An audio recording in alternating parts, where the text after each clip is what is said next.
Okay, as I say, we're very fortunate and thankful to have, I think for the first time in Preston, in doing these events, to have a rabbi speaking at an event. And trust me, we have tried hard. How this actually came about, quick story. When we went to the National March on the 15th of Jan, I think it was, we saw the rabbis there of the Neturei Karta and holding the banners, and I recognized Rabbi Beck, and he's been on the Islam channel, he's been on a few podcasts, and basically exchanged numbers. And through that, we've got Rabbi Cohen, who's from Salford, Manchester. Salford, yeah.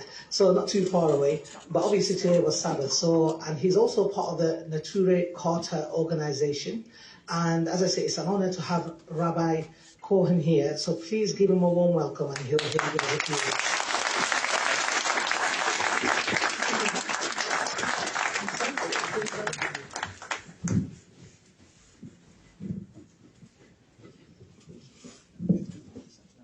Good evening, everyone.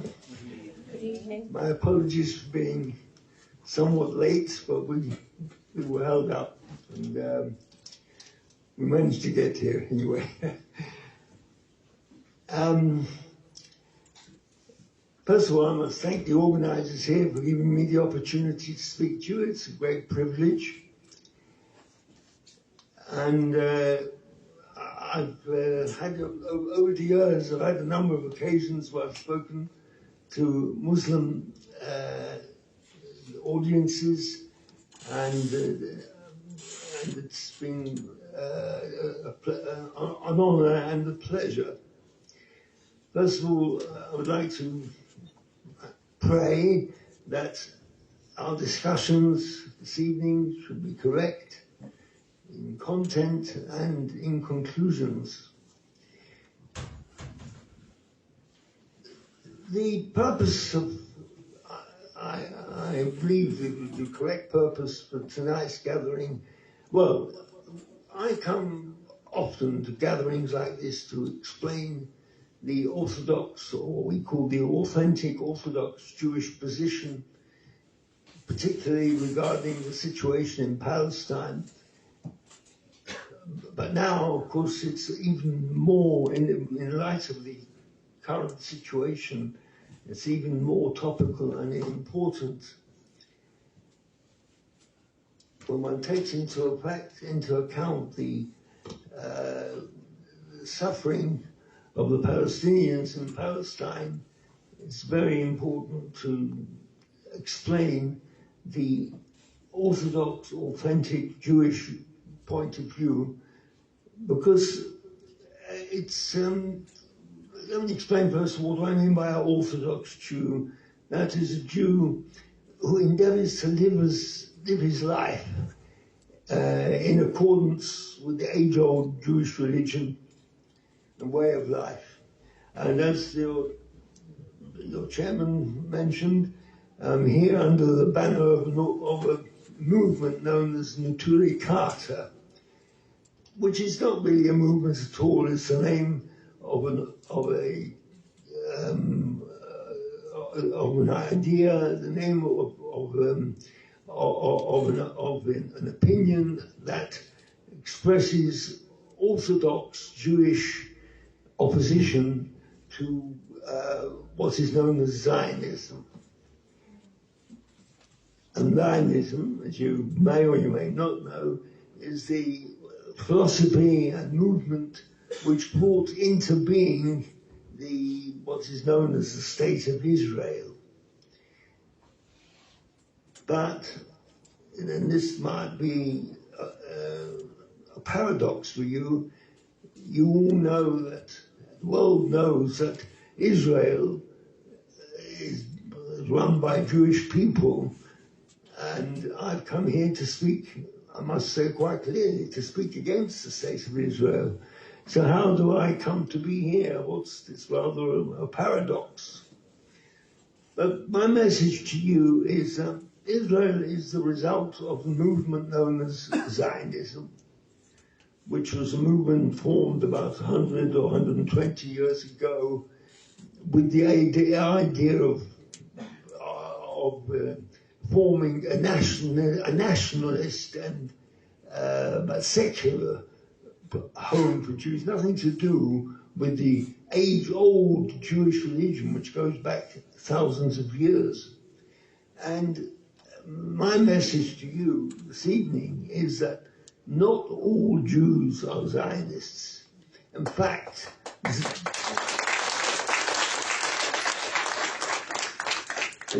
Zionism and Judaism are two differing and really incompatible concepts. We consider that actually we have people, myself and my colleagues, who come out to speak to audiences such as yourselves. We consider that we have a religious and a religion-based humanitarian duty to spread our message, because by doing so, we can save lives, all lives on both sides of the fence. Authentic Orthodox Jews sympathize with the Palestinian cause completely, and we protest very much the wrongs done to them.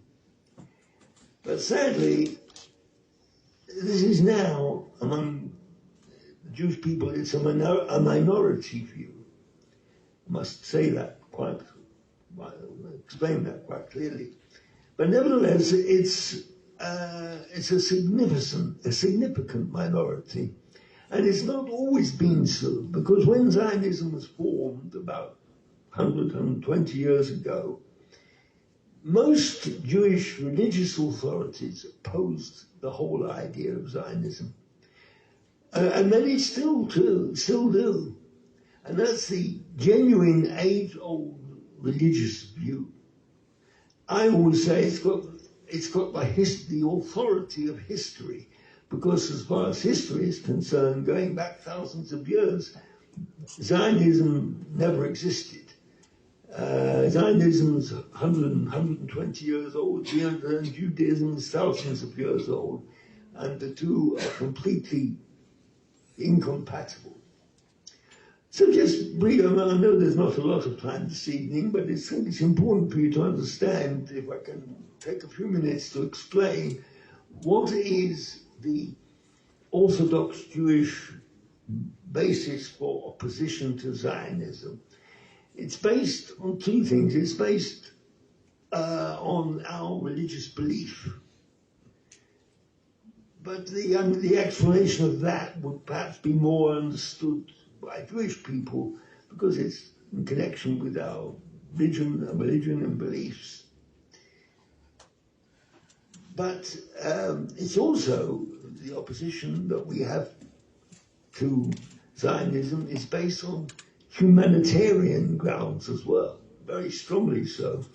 And this is also part of our religion, humanitarian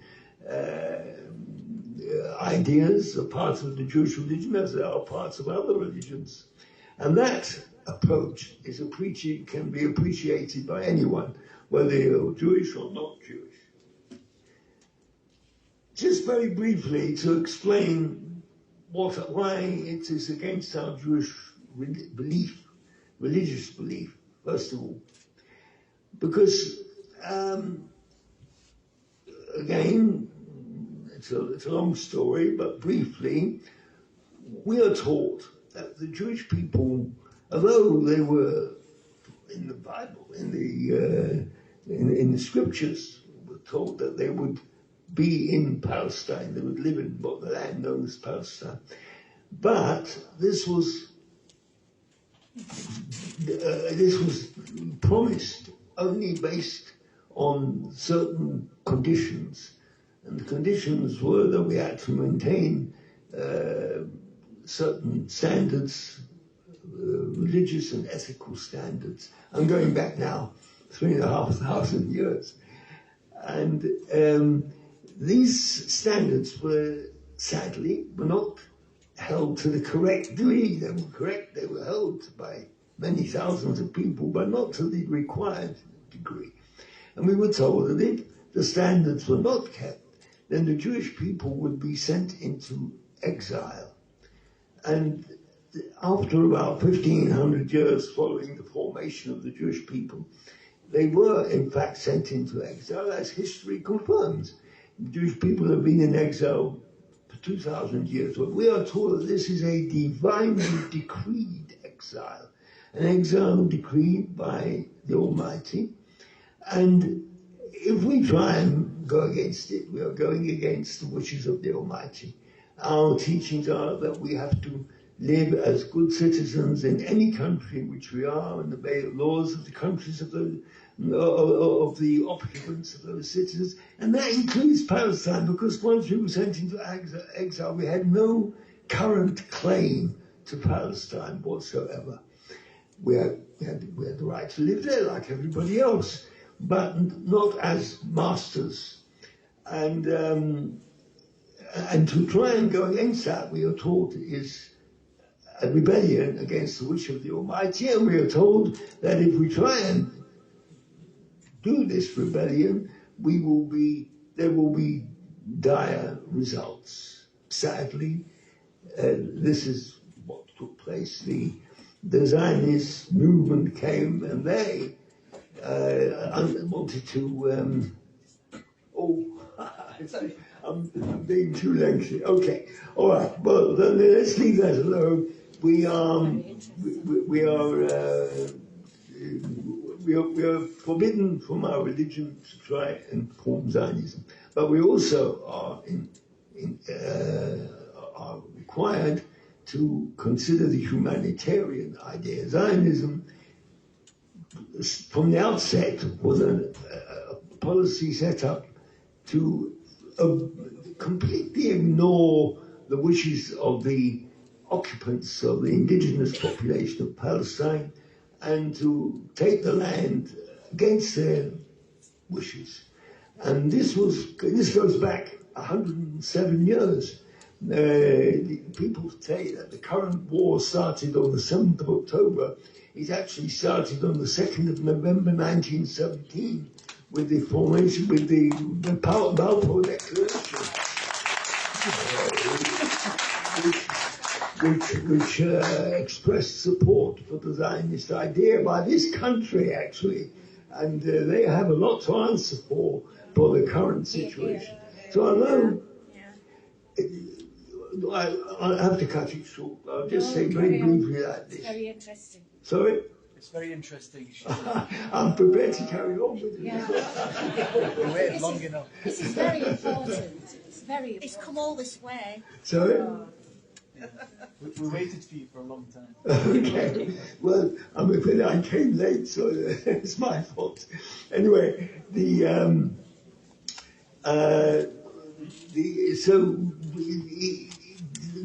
whole idea, the whole situation that now exists in Palestine is a horrific situation, terrible. And there aren't words to describe it. But you have to know that although one should never support, we say, one shouldn't support violence at all, either from whichever side it is. But if you want to obliterate, if you want to get rid of violence, you have to go back to the root cause. And in our situation nowadays, the root cause is the very formation of the Zionist state of Israel. And it's a flawed idea, and it's a completely wrong idea. And if you want to obliterate violence, you have to go back to the root cause and understand what caused it. And that is what caused the present situation.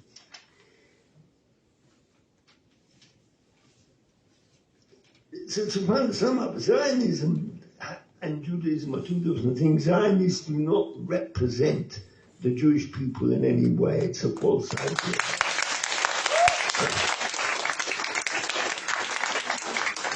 And people sometimes, it's very common nowadays to say if you're against the state of Israel, you're anti-Semitic. That's completely wrong. Judaism and Zionism are two different things. Anti-Semitism is an old, bigoted hatred which cannot be approved of, obviously, but it's a hatred, an illogical hatred, which has existed for thousands of years as well. But opposition to Zionism is a ruthless and nationalistic idea, inconsiderate of the wishes of the people who live in the country, and opposition to that is absolutely understandable and got nothing at all to do with anti-Semitism.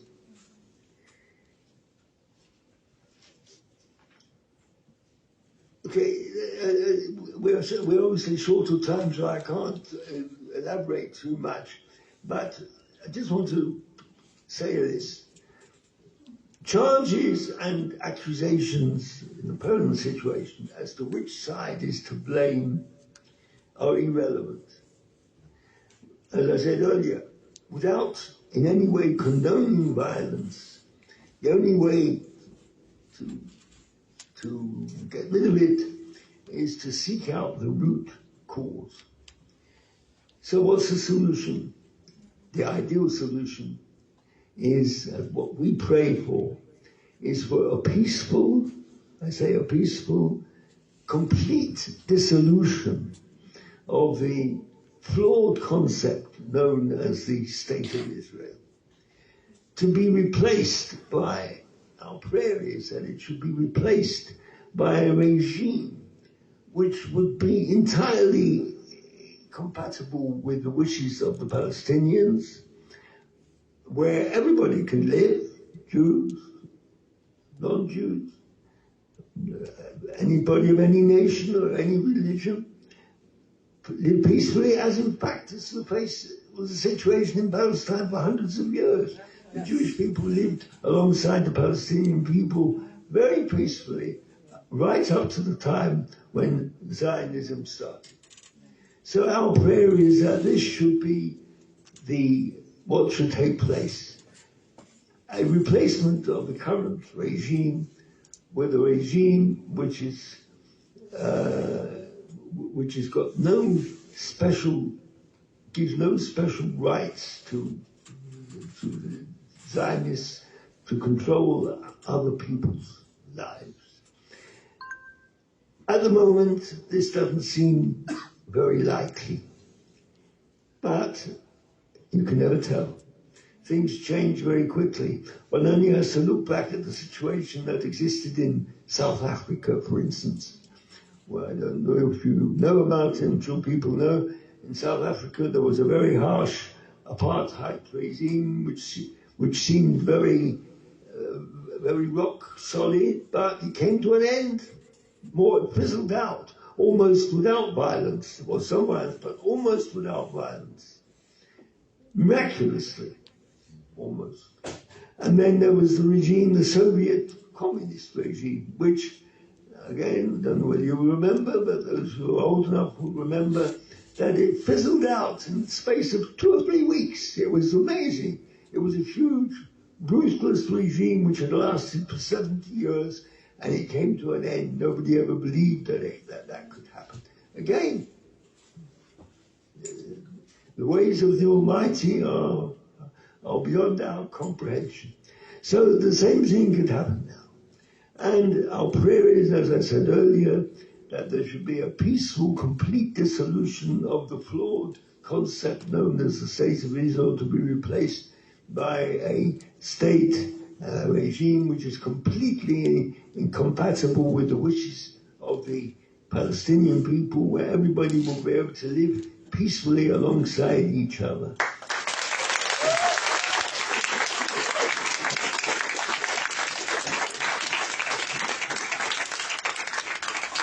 And our final prayer, which is we always end, is that the whole world should merit the time where the glory of the Almighty will be revealed over the whole world, and everybody will be at peace with each other. Amen.